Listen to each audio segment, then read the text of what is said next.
आपको स्वागत है हमारा चैनल कालचक्र में, जहां समय, डर और रहस्य एक साथ मिलते हैं। आज की कहानी है रक्त पिशाच। सांझ ढल रही थी, सूरज धीरे धीरे पहाड़ों के पीछे डूब रहा था और आकाश में हल्की नारंगी रंगत घुल रही थी। काले सर गांव के लोग अपने अपने घर लौट रहे थे। यह गांव घने जंगलों के किनारे बसा था और गांव वालों का मुख्य काम खेती और मवेशी पालन था। लेकिन पिछले 3 हफ्तों से गांव में एक अजीब दहशत का माहौल था। हर सुबह कोई न कोई व्यक्ति मृत पाया जाता और उसकी लाश इतनी सूखी होती मानो उसका सारा खून किसी ने चूस लिया हो। ये पिशाच का काम है। रक्त पिशाच वापस आ गया है। गांव के बुजुर्गों ने कहना शुरू कर दिया था कि यह वही पिशाच है जिसके बारे में पुरानी कहानियों में सुना जाता था। एक ऐसा जीव जो रात के अंधेरे में निकलता है और इंसानी खून पीकर जीवित रहता है। गांव की हवेली में रहने वाले ठाकुर रघुनाथ सिंह सबसे अधिक डरे हुए थे। उनकी बेटी रागिनी रात को अजीब अजीब हरकतें करने लगी थी। वह सोते सोते उठकर जंगल की ओर चलने लगती। उसका चेहरा पीला पड़ गया था, होंठ सूख चुके थे और आंखों के नीचे काले गहरे धब्बे बन गए थे। रघुनाथ सिंह ने गांव के पुजारी पंडित शिवनारायण को बुलवाया। पंडित जी, मेरी बेटी को क्या हो गया है? ये किसी भूत प्रेत का असर तो नहीं? पंडित ने रागिनी का चेहरा ध्यान से देखा। उसके गले के पास एक हल्का सा काटने का निशान था। ऐसा लग रहा था जैसे किसी ने उसकी गर्दन पर दांत गड़ाए हों। ये पिशाच का निशान है ठाकुर साहब। आपकी बेटी को रात में कोई खून पीने वाला जीव काट गया है।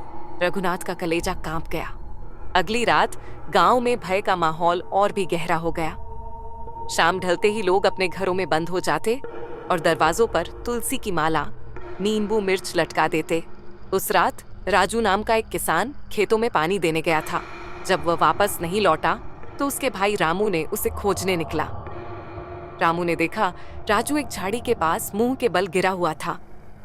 उसका शरीर ठंडा पड़ चुका था। उसके चेहरे पर भयानक डर था, मानो मरते समय उसने कोई भयानक चीज देखी हो।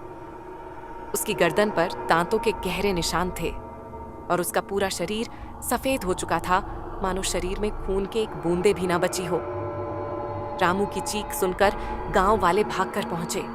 ये काम जरूर उसी पिशाच का है। गांव में दहशत छा गई। गांव का एक युवक अर्जुन इन घटनाओं का सच जानना चाहता था। वह अपने 2 दोस्तों विक्रम और सुरेश के साथ पुराने किले में जाने का फैसला किया। रात के समय किले से खौफनाक चीखें सुनाई देती थीं। किले के अंदर अजीब सी ठंडक थी। हवा में सड़ी हुई लाशों की बदबू थी। दीवारों पर खून के धब्बे थे और फर्श पर इंसानी हड्डियां बिखरी हुई थीं। अचानक तीनों को पीछे से एक भयानक छाया दिखी। वह एक काली लटकी हुई लाश थी जिसकी आंखें चमक रही थीं और मुंह से खून टपक रहा था। वो पिशाच है। सुरेश कांपते हुए चिल्लाया। पिशाच बिजली की तेजी से उनकी ओर झपटा। उसके नाखून बर्फ जैसे ठंडे और धारदार थे। विक्रम ने उसकी ओर मशाल फेंकी, लेकिन पिशाच हवा में उड़ गया और अर्जुन के ऊपर आ गिरा। अर्जुन ने अपने गले पर उसकी ठंडी बर्फीली सांस महसूस की। विक्रम ने चांदी की चाकू निकाली और पिशाच के सीने में घोंप दी। पिशाच दहाड़ता हुआ पीछे हटा और दीवार में समा गया। किले के तहखाने में अंधकार का साम्राज्य था। मोटी जंग लगी जंजीरों में बंधे लोहे के दरवाजे को खोलते ही एक तेज सड़ी हुई गंध बाहर आई। अर्जुन, विक्रम और सुरेश ने अपनी मशालें ऊंची उठाईं और अंदर दाखिल हुए। तहखाने में चारों ओर धूल भरे ताबूत और कांच के घड़ा रखे थे। कुछ घड़ों में इंसानी अंग तैर रहे थे, कटी हुई आंखें, उंगलियां और सूखे दिल। अर्जुन ने कांपते हुए एक घड़ा को उठाया जिसमें एक बच्चे की सूखी कटी हुई कलाई थी। हे भगवान, ये तो नरबली का कमरा है। सुरेश का गला सूखने लगा। तभी एक अजीब सी आवाज गूंजने लगी, मानो किसी ने खून पीते हुए लंबी सिसकारी भरी हो। तीनों ने पीछे मुड़कर देखा। एक ताबूत धीरे धीरे अपने आप खुल रहा था। ताबूत में एक खूबसूरत युवती का शव पड़ा था, जिसकी त्वचा बर्फ जैसी सफेद थी। होंठ नीले पड़ चुके थे और आंखों के नीचे गहरे काले धब्बे थे। उसके गले पर गहरे दांतों के निशान थे, जिससे यह साफ था कि वह कभी पिशाच का शिकार बनी थी। अचानक उस युवती की आंखें खुल गईं गहरी लाल आंखें मानो खून से भरी हों। वह शव अब जीवित हो उठा और घुटनों के बल ताबूत से बाहर निकल आया। तुमने मेरी नींद तोड़ी है। अब तुम सबकी मौत का समय आ गया है। उसकी आवाज गुफा में गूंज उठी। युवती का शरीर अचानक काले धुएं में बदल गया और वह हवा में लहराने लगी। उसके नाखून लोहे जैसे लंबे और नुकीले हो गए। उसके बाल हवा में लहराने लगे जैसे कोई सर्प अपने शिकार को लपेट रहा हो। अर्जुन ने मशाल उसकी ओर फेंकी, लेकिन वह धुएं में समा गई। अचानक पीछे से सुरेश की चीख सुनाई दी। विक्रम ने देखा कि सुरेश जमीन पर गिर पड़ा और उसके गले से खून की धाराएं निकलने लगी। शरीर में जान नहीं था। विक्रम और अर्जुन ने सुरेश की लाश को घसीटने की कोशिश की, लेकिन तभी हवा में वह रक्त पिशाच प्रकट हो गया। उसने विक्रम के सीने में अपने नुकीले पंजे घोंप दिए। विक्रम की आंखों से खून बहने लगा। उसकी सांसें थम गईं। अर्जुन अब अकेला था। उसके हाथ में सिर्फ एक चांदी की कटार थी जो गांव के पंडित ने उसे दी थी। वह कांपते हुए पीछे हटने लगा। पिशाच की आंखें लाल अंगारों की तरह चमक रही थीं। अब तेरी बारी है। पिशाच की आवाज गुफा की दीवारों से टकराकर गूंज उठी। उसने अर्जुन की ओर छलांग लगाई। अर्जुन ने पूरी ताकत से चांदी की कटार पिशाच के सीने में घोंप दी। पिशाच दर्द से चीख उठा।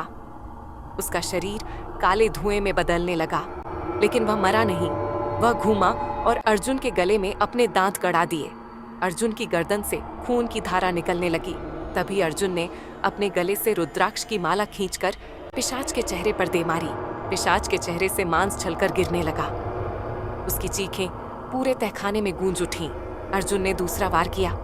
इस बार चांदी का खंजर उसकी छाती में गहरे तक उतार दिया। पिशाच तड़पने लगा। उसकी आंखें जलने लगीं और पूरा शरीर आग में तब्दील हो गया। किले में अर्जुन की सांसें थमने लगी थीं। उसके गले से खून निकल रहा था। उसने अपनी शर्ट से गला बांध लिया और धीरे धीरे घसीटते हुए तहखाने के बाहर निकलने लगा। लेकिन अचानक उसे अपने पीछे किसी के पैरों की आवाज सुनाई दी। उसने पलट कर देखा। वह पिशाच फिर से जीवित हो गया था। अब उसकी आंखें काली थीं और उसकी त्वचा जली हुई थी। तुमने मुझे मारा नहीं, तुमने बस मुझे और शक्तिशाली बना दिया। पिशाच का स्वर गूंज उठा।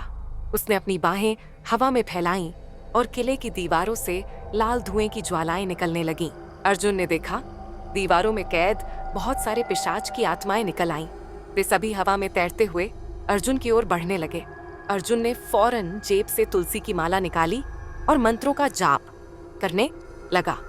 लेकिन पिशाच अब रुकने वाला नहीं था। उसने अपनी लंबी तेज जीभ अर्जुन के चेहरे पर मारी और अर्जुन जमीन पर गिर पड़ा। पिशाच उसकी छाती पर बैठ गया और अपने नुकीले दांत अर्जुन की गर्दन में गड़ाने ही वाला था कि गांव के पंडित शिवनारायण और गांव के लोग वहां पहुंच गए। उनके हाथ में चांदी के छुरा और गंगा जल थे। पंडित ने मंत्रोच्चार करते हुए गंगा जल पिशाच के ऊपर छिड़का। पिशाच की त्वचा जलने लगी। अर्जुन ने अपनी आखिरी ताकत लगाकर पिशाच के सीने में चांदी का छुरा घोंप दिया। पिशाच दर्द से चीख उठी और किले की दीवारें कांपने लगी। उसका शरीर भयंकर आग में जलने लगा। चारों ओर भयानक चीखें गूंज उठीं। पिशाच का शरीर राख में बदल गया। किले की दीवारों से कैद आत्माएं मुक्त हो गईं। गांव वाले खुशी से झूम उठे। लेकिन जब अर्जुन ने पलट कर देखा, पिशाच की आंखों से आखिरी बार लाल चमक निकली। उसकी राख में एक लाल दिल धड़क रहा था। अर्जुन ने उसे देखा और समझ गया क्या पिशाच फिर लौटेगा। अगर आपको हमारी ये कहानी अच्छी लगी हो तो प्लीज चैनल को सब्सक्राइब कीजिए और हमारे साथ रहिए।